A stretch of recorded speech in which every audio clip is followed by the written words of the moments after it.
খেজুরের টাটকা রস সংগ্রহের এক অন্যরকম দৃশ্য ঢাকা ঘেঁষা সোনারগাঁওয়ে। এই রস সংগ্রহে ব্যস্ত গাছিরা। ছকবাঁধা যান্ত্রিক জীবনের ক্লান্তি কাটাতে কেউ কেউ কাকডাকা ভরে শহর থেকে খেজুরের রসের স্বাদ নিতে ছুটে যাচ্ছেন সোনারগাঁওয়ে। সোনারগাঁও প্রতিনিধি মোহাম্মদ আল আমিনের তথ্য ছবিতে নাজমুল নিশানের ডেস্ক রিপোর্ট। শীতের বিদায় লগ্নে মাঘ মাসের এই দৃশ্য নারায়ণগঞ্জের সোনারগাঁওয়ের হামছাদি এলাকার খেজুর বাগানের, যেখানে ভোর থেকে ভিড় শত শত মানুষের। মাটি ঘ্রাণ আর খেজুর রস খেতে প্রায় প্রতিদিনই গ্রামটিতে তাদের ছুটে যাওয়া। গাছিদের গাছ থেকে রসের হাড়ি নামানোর দৃশ্য তাদের কাছে উপভোগ্য। পর্যটক আর ঐতিহ্যের এমন মেলবন্ধনে আনন্দিত গাছিরাও।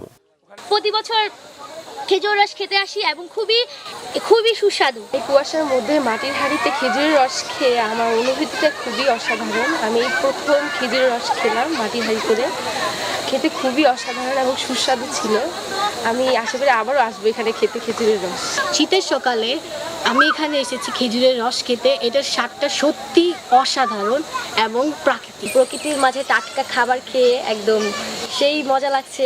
এই যে সেই রস খাইলাম, আবার বাসার জন্য নিয়ে যাইতেছি। রস সংগ্রহের বৈজ্ঞানিক পদ্ধতি ও পরিচ্ছন্নতা বজায় রাখতে গাছিদের নিয়মিত পরামর্শ দিচ্ছেন কৃষি কর্মকর্তা।